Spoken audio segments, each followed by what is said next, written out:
right, so we've talked quarterbacks, running backs, wide receivers. So the next real skill position on the offense I've won every single that list, by the way. that's fun to rank is the tight ends, and I don't think you have one of those lists. Yeah, I have. But yeah, so we're gonna put this ranking together, and I think we're gonna try and be a little more efficient with our time because we don't want this to be a 30-minute segment. Um, but yeah, let's jump in and touch on who we have for our tight ends.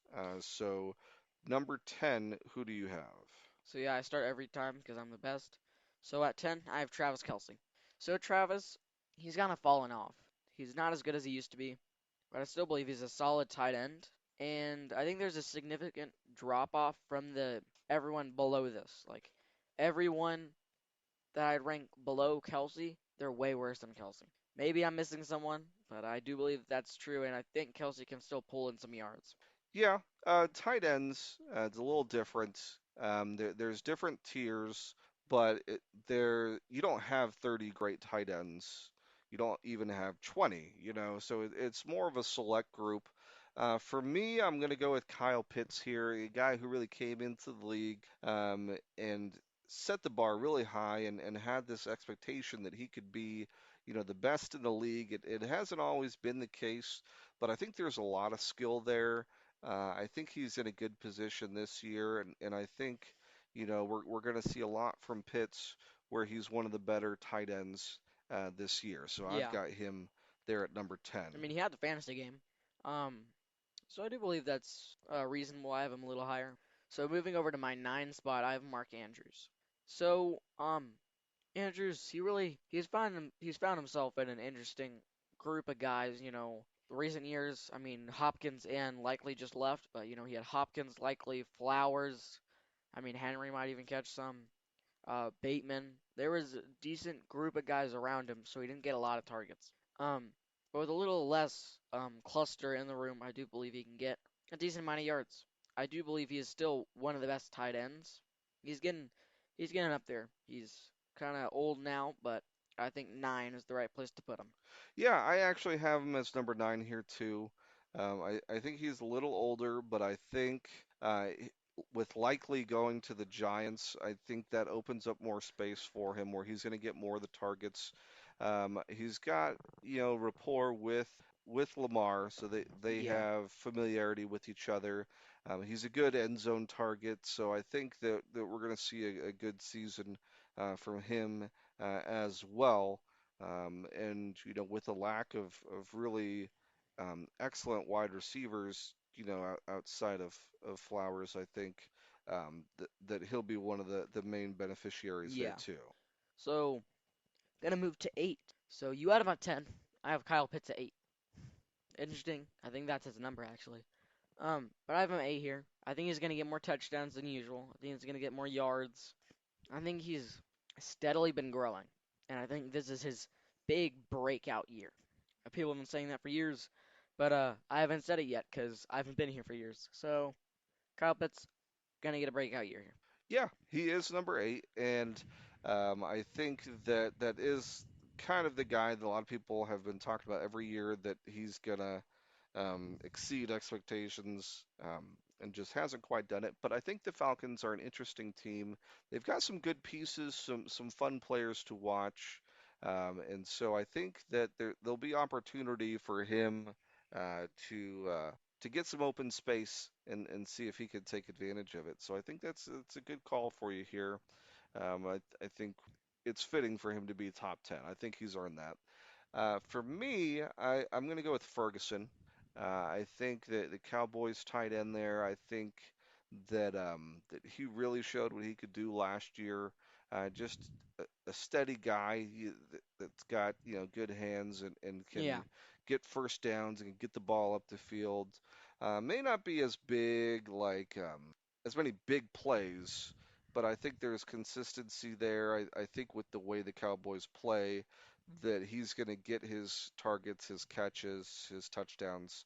And I think when you take a step back at the end of the season, it's all going to come together yeah. to really show uh, a very productive season. All right. Well, do believe we're at 7 now. Yeah. So I have Colston level in here. So some people would rank him higher. I think this is the right place. I'd say he's really got that clutch gene. Like he had that game winner against Bengals, which really shocked me. I couldn't believe it. He's got that he seems to show up more in time of need than regular. So I think seven's the right place. He's young. I think he's one of the best up and coming tight ends. And I think he can definitely run this league for a while when it's just him and a few other guys. I'm excited to see what he can do next year. Yeah, I think that he really has shown enough that rookie season for there to be a level of excitement for that to be warranted as he comes into the new season. For me, my number 7 is Laporta with Detroit.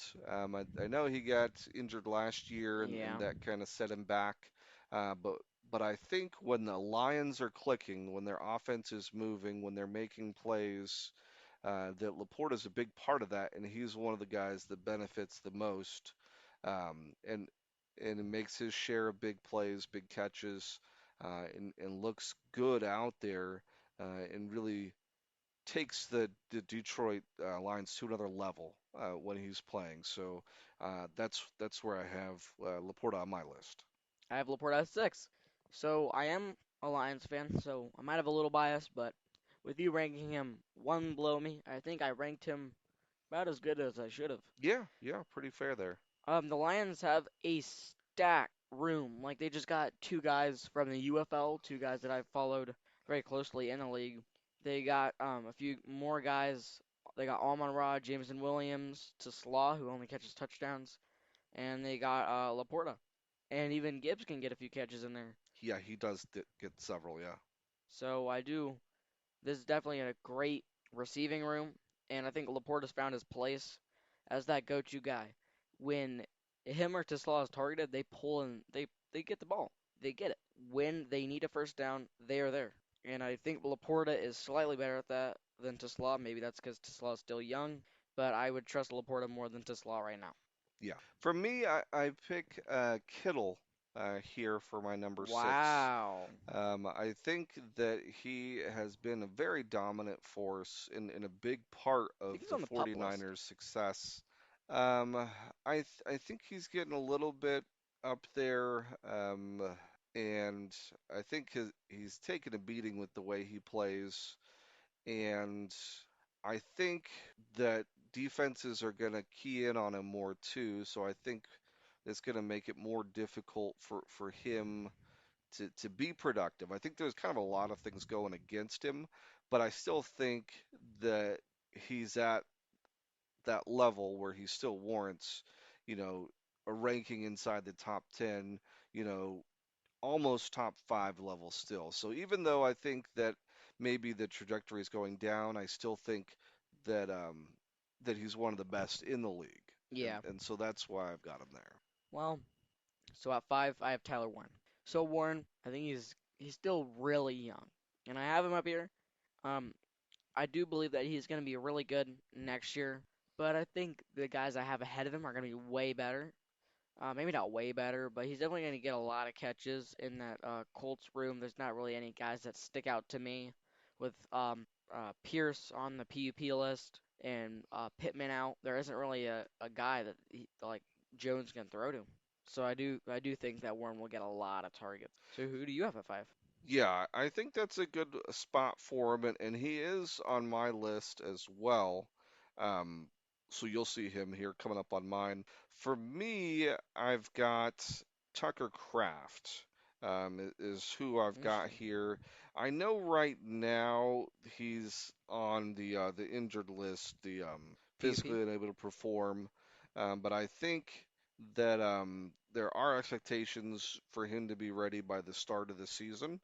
And I know the Packers have got they let some of their wide receivers go, but They they got rid of still 3 of their starting receivers. yeah, and then they still have several good ones too. Matthew Golden's going to take Um, that step up a bit. so who do they have? So they have Watson, they have Golden. Reed, they have Golden. So that's 3 good wide receivers still.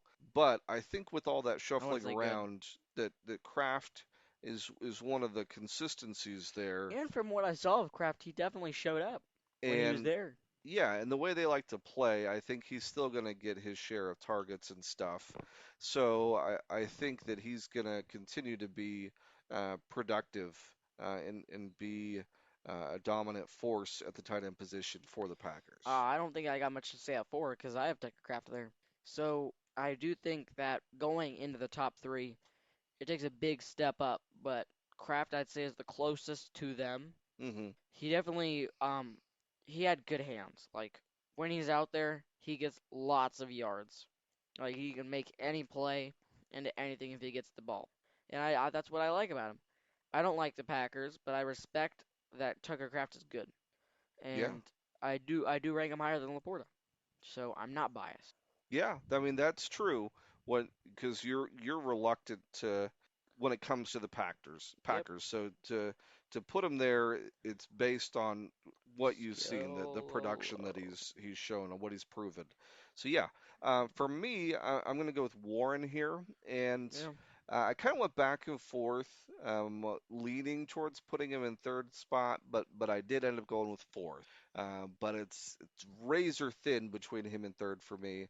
But I think that he really came on last year as a rookie, and I think with the team the Colts have, like you said, there's kind of a lack of depth at wide receiver, and that's gonna get him that many more targets.